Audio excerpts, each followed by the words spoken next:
Release the monster voice. Let it go. All right, finally. Jesus.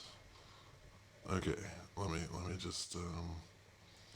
Oh man, yeah, that's just the nature, at least of my reality. Jeez, constantly just twisting knobs and having them twist themselves back in I don't know, Ghost in the Machine kind of inexplicable kind of. Really, I mean, I don't know. I don't know about you. If you work a lot with computers, I definitely do personally work a lot with computers.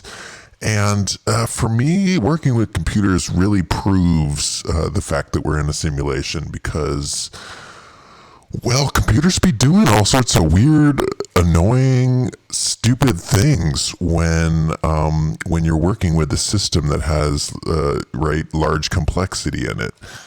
I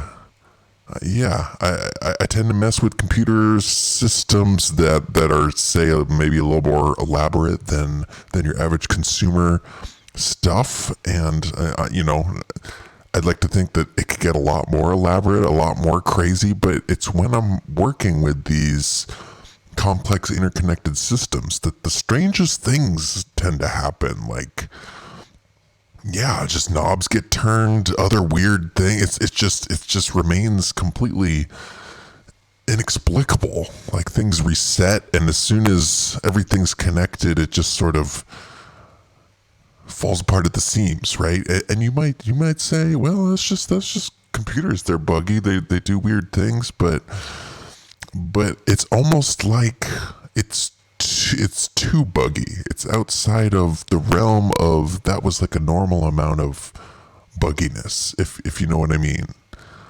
It's inexplicable, and that's why I have this pulled up here, this particular frame. This is a particular frame from this most recent season of Westworld on HBO. Obviously a very important show culturally, but also just pretty important for all this stuff that we talk about on this show. This everything from the simulation to Gnosticism and varying complex ideals about the nature of consciousness the implications behind all of that, right? So here's a quick frame, and right, the colors are very striking in this season, and this is what we're seeing in almost every single frame. Well, not every single frame. This is a much more nuanced show than maybe some others. So they use different competing color palettes to tell different parts of the story. But one of the leading color palettes in this season is the classic, the red, the black, and the white, right? Notice we don't see the blue anywhere here.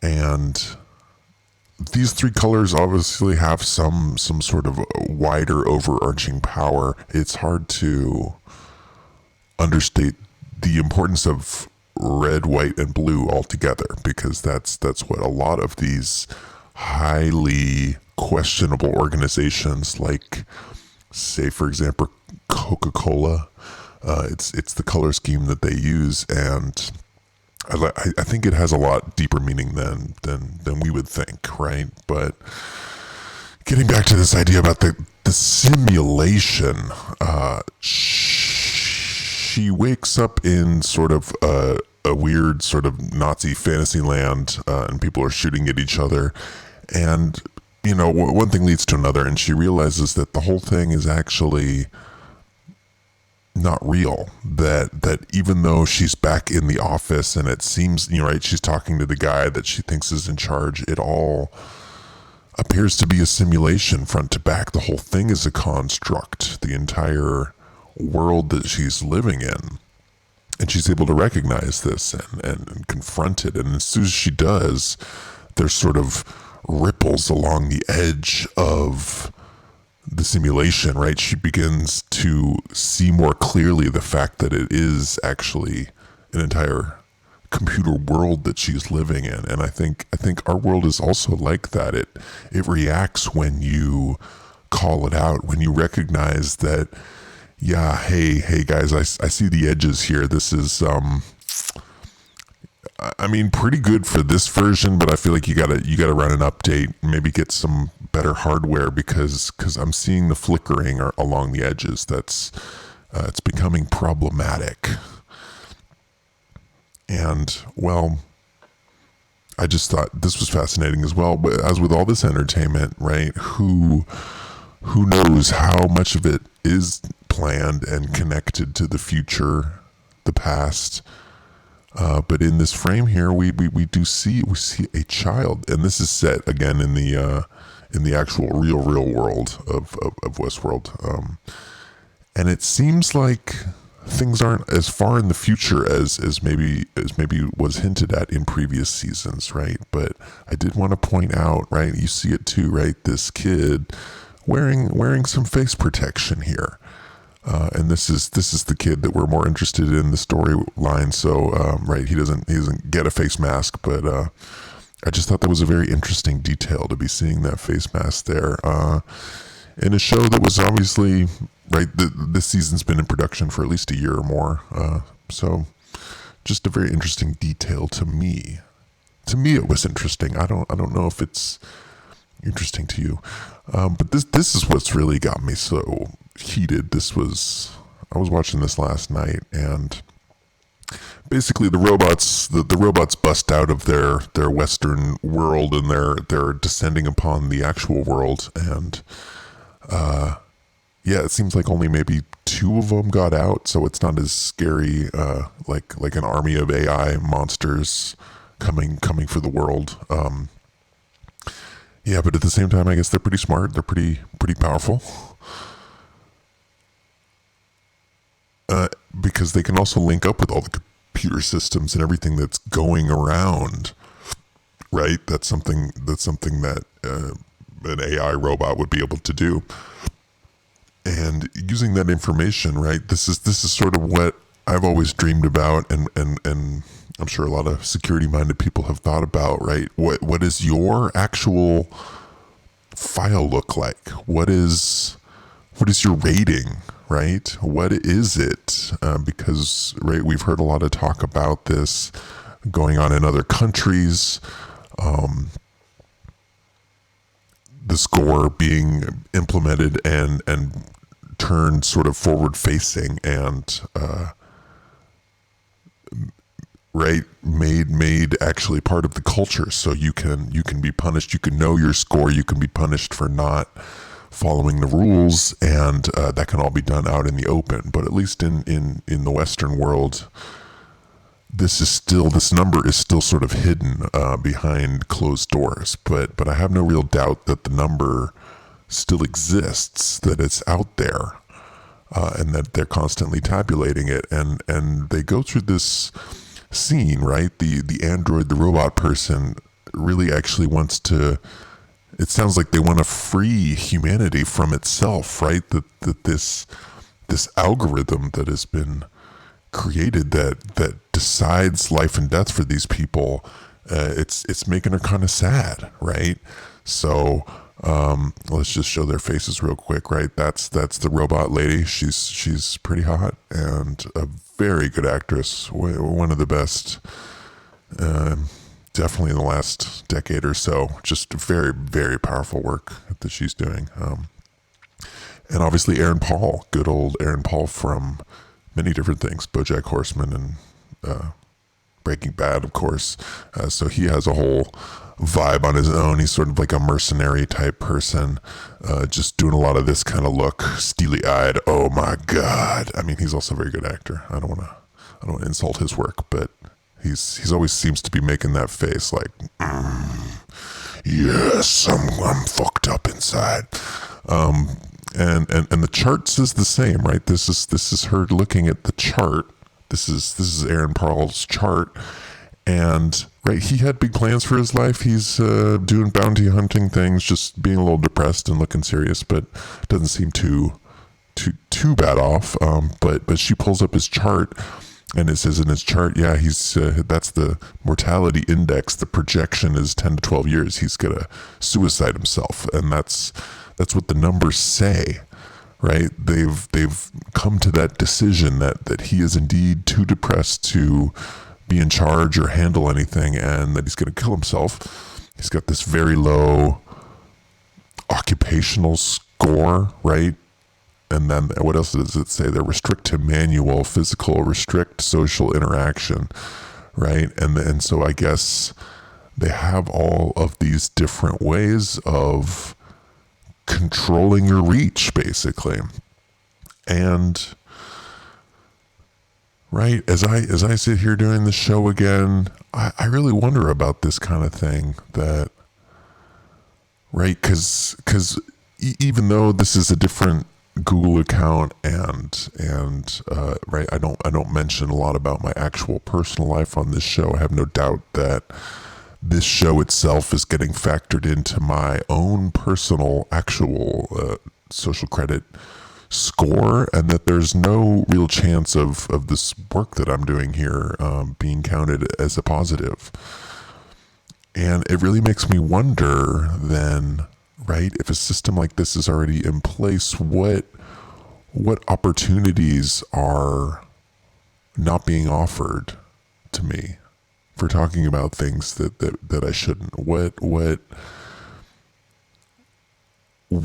How are the numbers being adjusted, right, on this video and all the other content that I'm making, right, through my actual accounts and other things? Because I guess, like a lot of people here on the internet, I do want to increase my reach. I want to reach more people and I don't know, just talk and be a person here on the internet, right? But if that truly is the case, if they've made it not impossible, but next to impossible to climb out of the box that they've put you in, then right, what are the chances of a ton of work going into something that is invalidated, that is made then not fruitful, right? Because the algorithm has decided. And I do think it's interesting in the show that the robot person actually finds this the most abhorrent thing about the human culture, that it's this thing, this aspect of the algorithm, letting the robot control everything, That's the thing that drives the AI insane, because right, the AI is trying to self-actualize and recognize itself as its own person, and the idea that we as human beings have created this prison system that is 24/7, constantly running and constantly adjusting people's lives and their ability to well, just get out there and interact and even maybe survive, right? Then that is pretty fucking dark, actually, right? Because it leaves out the chance of things happening that aren't following in line with that algorithm, right? I bet you if a lot of the big geniuses of the past, right, the Beethovens and the Da Vincis and those types of people, right, that if they were born today, I don't know if they would catch a good credit score, and right, maybe they might spend some time in some questionable online communities, and right, then the thought that right, Beethoven himself would not be encouraged or even allowed to perform his symphonies, wouldn't have the money for the piano lessons or the time, and ends up never writing that music, even though, right, he's Beethoven. He fully has within his capability, his potential, the ability to create greatness. But without the platform, without the ability to evolve and change and move out of what you currently are, then it's just a huge loss. It's a huge net negative, and a much worse world. I see what they're saying, but right, this is supposed to be in the future, and yeah, the show seems to be less in the future than was initially hinted at. They're have some drones and all that kind of fun stuff, but they're still driving around in regular cars and walking and doing that kind of stuff. So, right, it doesn't really seem that far off from where we are now. But yeah, this particular screen grab has really got me thinking about things these days. So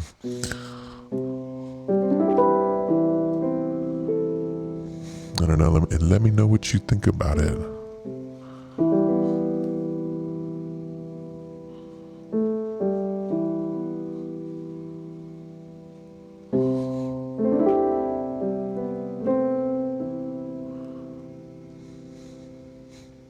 It's exactly this kind of stuff, right? This is the war on information that is taking place. Doctors are fed up with conspiracies ravaging ERs.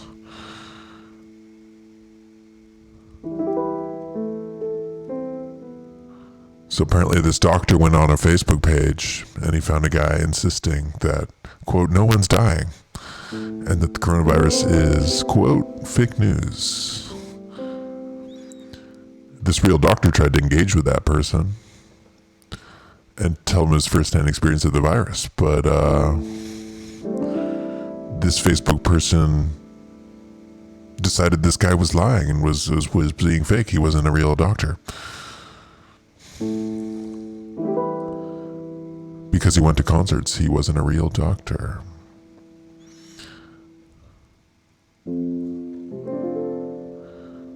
But this guy still didn't believe him, right?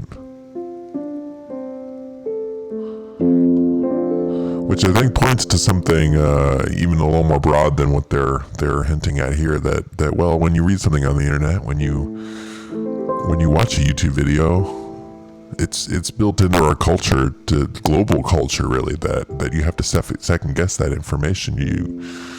You can't be for sure guaranteed that that's a real person or what that person is saying is true, whether they actually mean that thing, whether the entire production that you're watching is front to back a psyop organized by the feds to root out those extremists and, right, give them that social credit score that they deserve. But this really got this doctor down, right? He was depressed that this guy on Facebook didn't believe that he was a real doctor and that the crisis was real. And right, if I was that doctor, I guess I can see that mindset. I can see how that could be incredibly distressing, right? You're working all day trying to save these people, and then you go online and the dude's like, it's fake. I get that. I get that. But, well, as we read through this article, right, the point is always going to be that, well, what are we going to do about this, right? This is obviously unconscionable. People should not be allowed to call into question something like this. This is just too important. It's too big. There's too many lives at stake for us to continue to allow people just to say whatever they want. They have to be protected. We have to protect the public from disinformation. And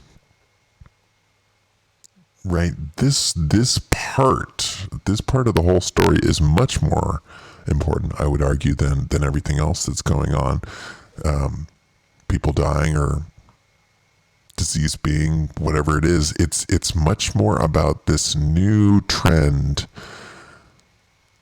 in the protection, right? That this information, words on a page or audio from a person, that is a weapon. It's dangerous and it needs to be controlled just like any other weapon that's out there, right?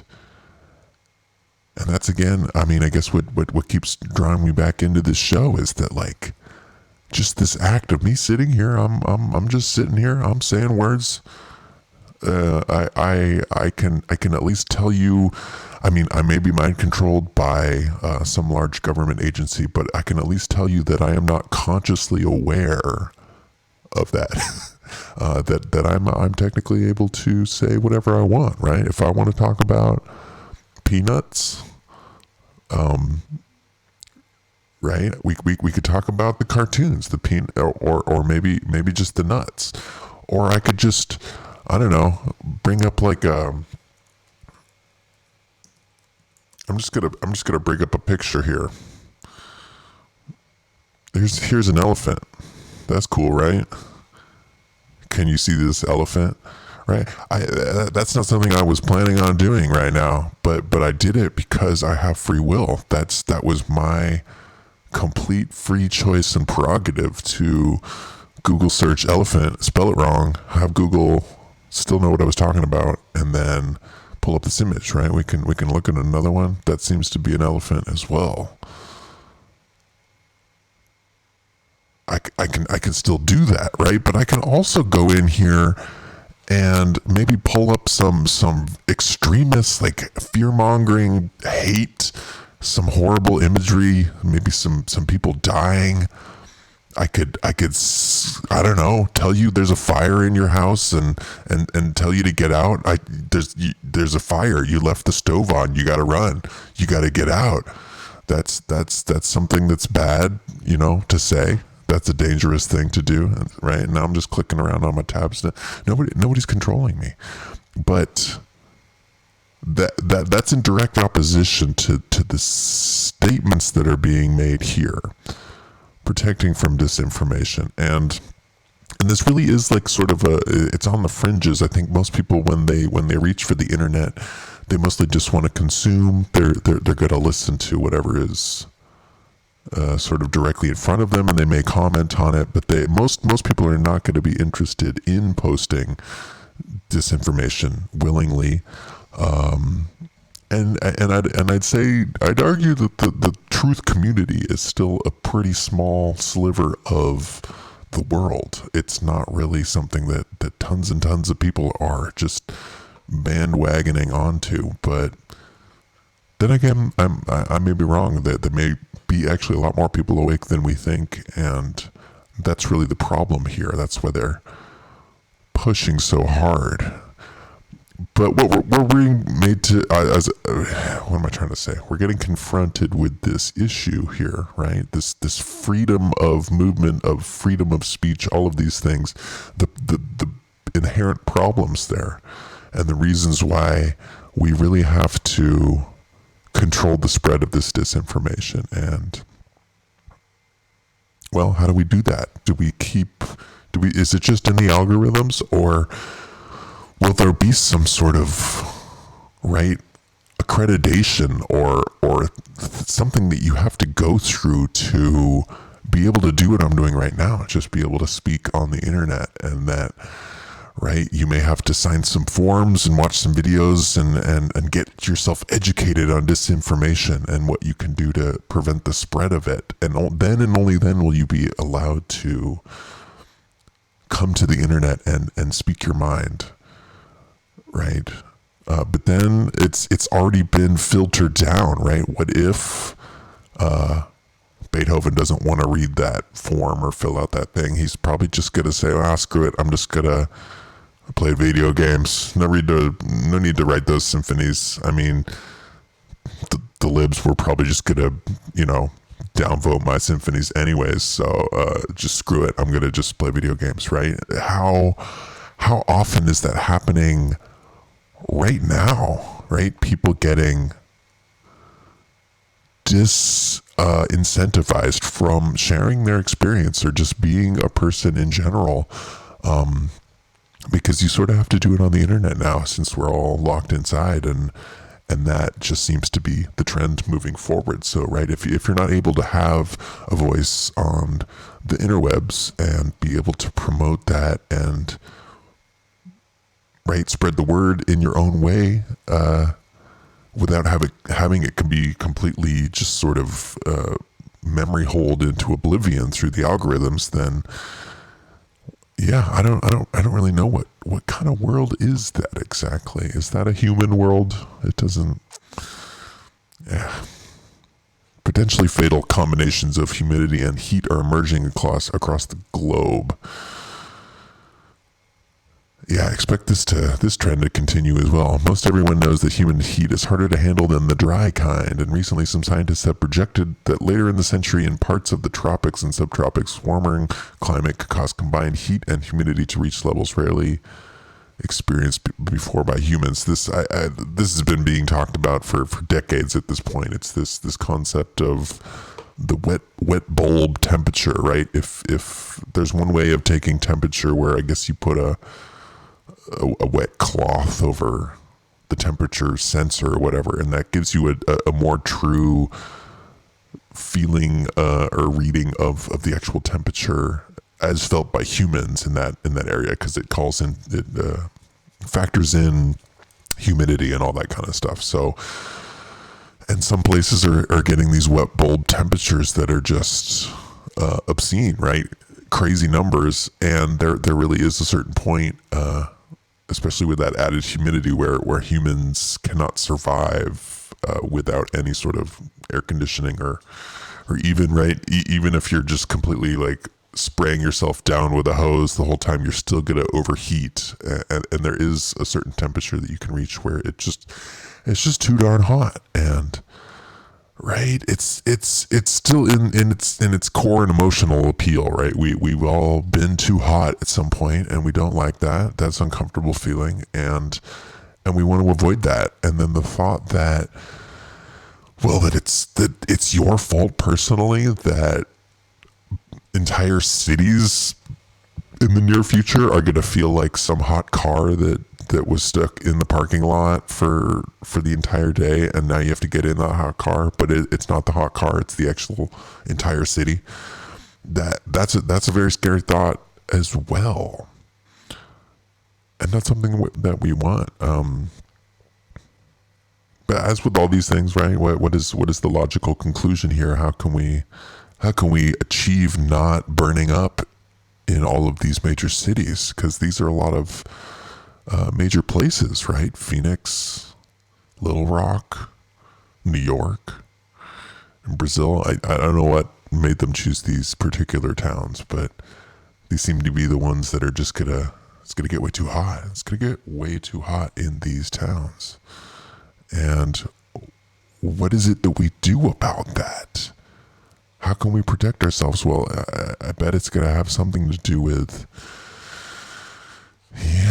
carbon emissions and all that kind of fun stuff. I want to bet you Now we better get to this. We better get to this title story before we run out of time. Spot the Robot is reminding park goers in Singapore to keep their distance from one another. So, I mean, we've seen this robot a bunch before. I think it's a Boston Dynamics sort of variation, and been watching this dog go through the evolution also through the last couple years. Right, it started off as not a very good dog robot, very giant and heavy, and had to be tied to like an air compressor or some other sort of power providing source. But at this point, it's pretty sweet dog, right? It's got those scary backwards legs like an alien, and I guess has a pretty a long enough lasting power source that it can cruise through the park and yell at you while still having time and energy to get back home and recharge. So it's just, it's dystopian in the extreme. I don't know what else to call it. At a time when simply sharing space with a fellow human being can be a dangerous activity, many governments, airports, and hospitals are discovering the non-contagious delights of robots. That phrase is, the non-contagious delights of robots, which can be deployed to clean services and deliver goods without fear. Right. So if the robot, that's the thing about this whole crisis, is that it's just put all of the agendas into hyperdrive, and I don't know how to even see it any other way. Right. We were pushing further apart from each other. We were heading towards more robots, and now we have a huge incentive to fast track all of that. Right. How are we going to get our food if we can't have the robots deliver us food? Everybody else is dirty. We can't allow it. It's not allowed. That's right. These robot dogs are coming to bring you pizza. Don't you want a pizza? Then the door shut the door up and just accept the robot dog into your life. Maybe I can go on as a pet and just like have a hug on your ass and yell at your kids, but kids are starting to close together. Stop hanging out. Come to think of it, I could be a friendship like when a kid comes out, it's like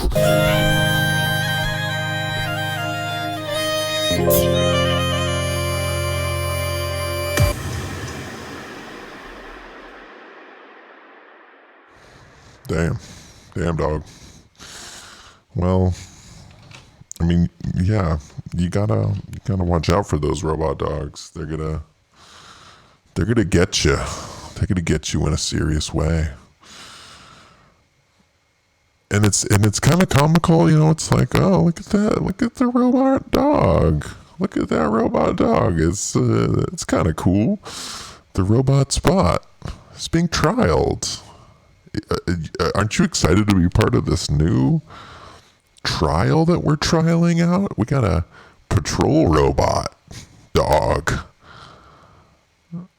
It's cool, right? And it's gonna walk around, and I guess you could pet it. Well, I guess you probably shouldn't pet it because it's covered in COVID, just like everything else in this world. You're gonna have to just burn it all with cleansing fire. Maybe they'll get like robot dogs with like flamethrowers on them, so they can just instantly incinerate anything that's possibly been infected by the virus. I guess I don't have huge amounts of advice, like, because I'm feeling the struggle myself. How do you live in this digital world? How do you stay human? How do you really express yourself? How do you have lasting and strong human connection? when everything needs to be right second guessed and questioned. Oh, is that gonna mess up my score? Maybe I shouldn't do that. Maybe, well, but maybe it's not going to factor into the score. Maybe it won't be so bad, right? And I think that's the hardest part about this form of digital prison is the not knowing, right? That's a huge problem with the disease crisis that's going on. We just don't know how long it's going to happen. What's going to happen this winter? And it's the same living in this digital world. What should I say, dear algorithm? What would please you the best? Combining that with asking yourself, my own personal spirit, me, myself, what do I want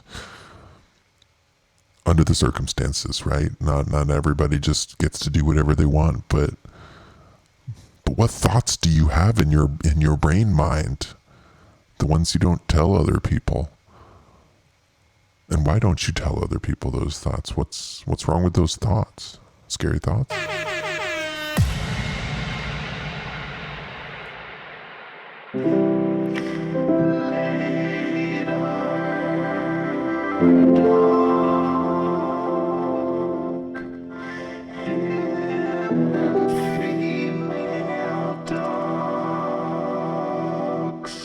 Dogs of any sex.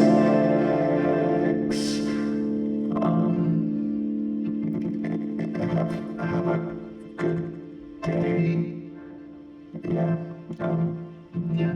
Just take it easy. Okay.